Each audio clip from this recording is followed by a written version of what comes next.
Good morning and welcome to this February 18th, 2026 Board of Sanitary Commissioners meeting. If you'd all please rise with me and recite the Pledge of Allegiance. I pledge allegiance to the flag of the United States of America, to the republic for which it stands, one nation, under God, indivisible, with liberty and justice for all. Thank you. Today we have one absence. Mr. Tim Overton is not with us, to my knowledge.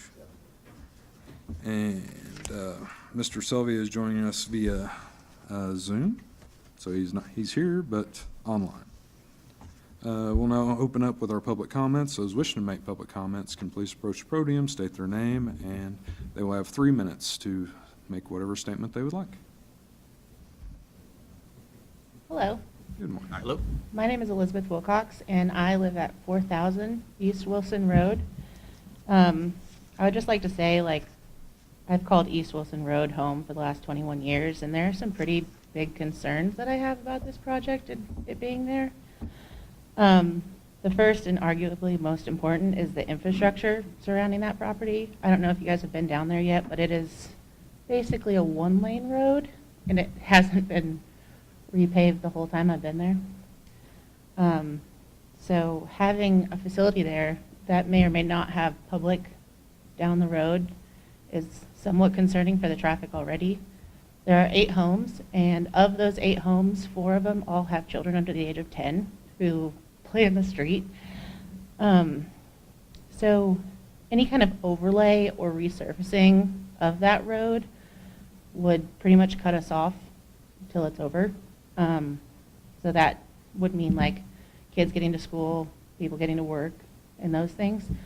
And I'm not really sure where you plan on putting the entrance, if it's on East Wilson or not. Also, there's a few other things, like there's a natural gas pipeline that runs directly adjacent to the property. And there's a bunch of wetlands, and the water table is really high. So there's several different concerns that we have as residents on the plans for it. So I didn't know if maybe the next meeting or something you guys could talk about it and go forward with that. Thank you.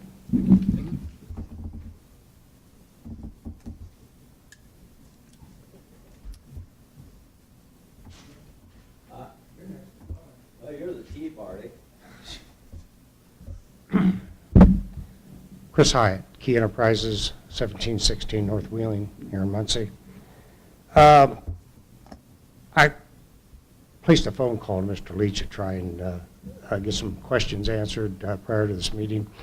Unfortunately, we didn't connect, so today I'm here to inquire about some logistics concerning a project that I have going on. I'm currently in the process of doing about $400,000 worth of improvements to a property I own on the northeast corner of Centennial and Wheeling Avenue. Involved in that was a building proposal that I wanted to establish a sewer connection to.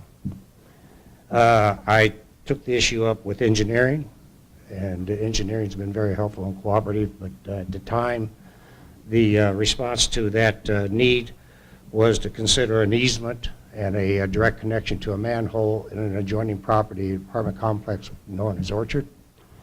That project became a little complicated.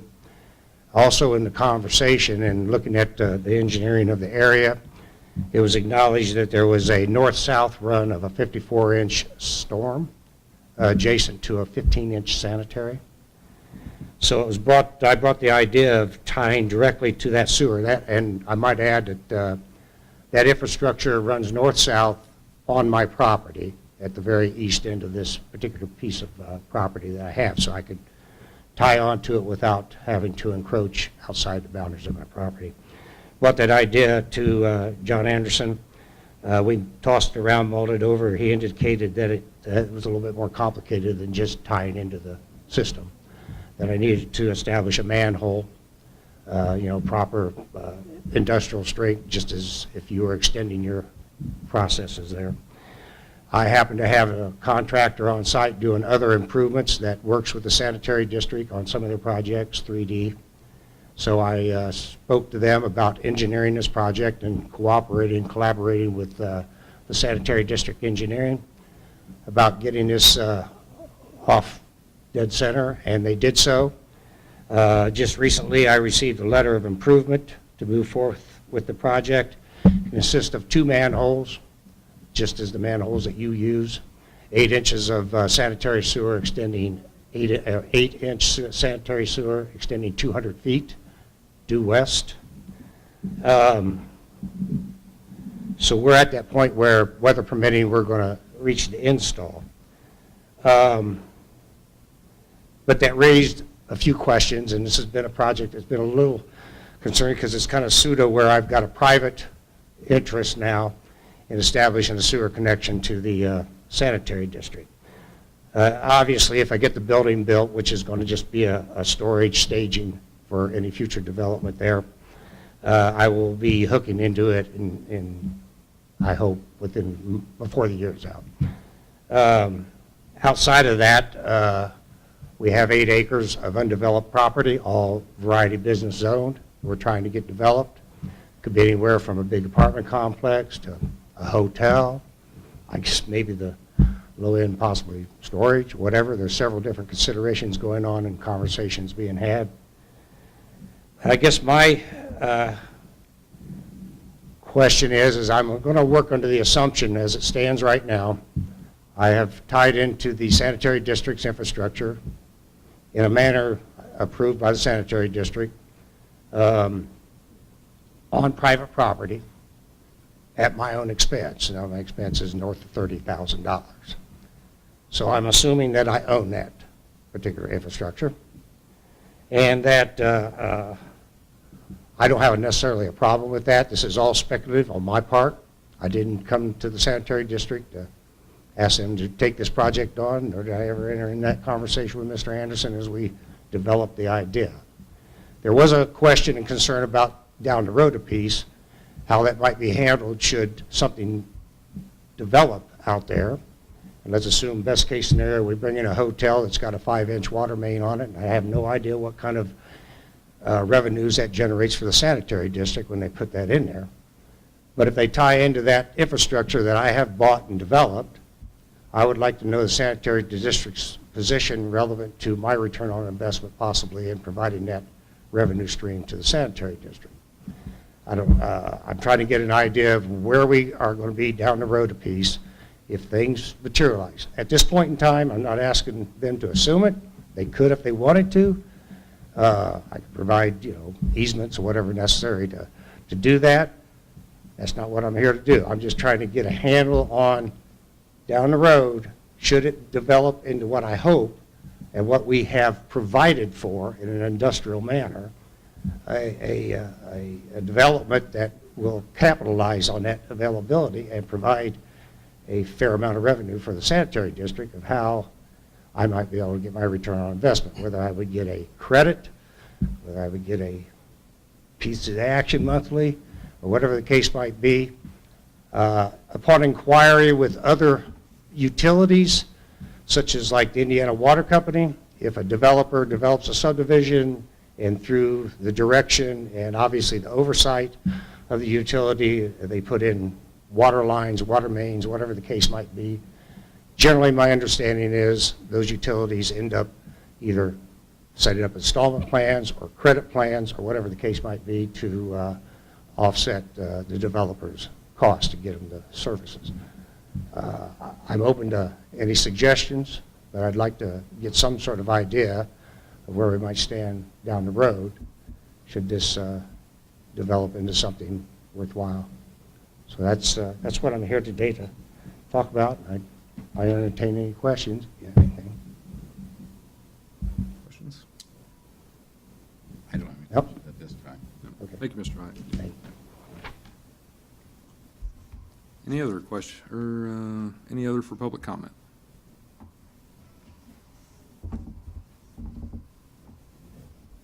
All right, seeing none, we will move on to our consideration of the February 4th, 2026 board minutes. Maggie provided those to everybody on Friday. Thank you as always, Maggie. Assuming everybody has had a chance to read those, I'll entertain a motion. Motion to approve the minutes. I will second. All in favor, please say aye. Aye. Aye. Aye. Hearing none opposed, board minutes are approved for February 4th, 2026. Next, we will consider the register of claims totaling $1,250,785.64. Maggie provided those to all commissioners via email on Friday as well, and we've had a chance to go over those. Would any commissioner like to make any statements or ask questions in regards to those claims? I have nothing to add. Seeing none, I'll entertain, Motion approved. have a motion to approve Second. and a second. All in favor, please say aye. Aye. Aye. Aye. Hearing none opposed, the claims are approved. District Administrator update. I am still the interim district administrator for the moment.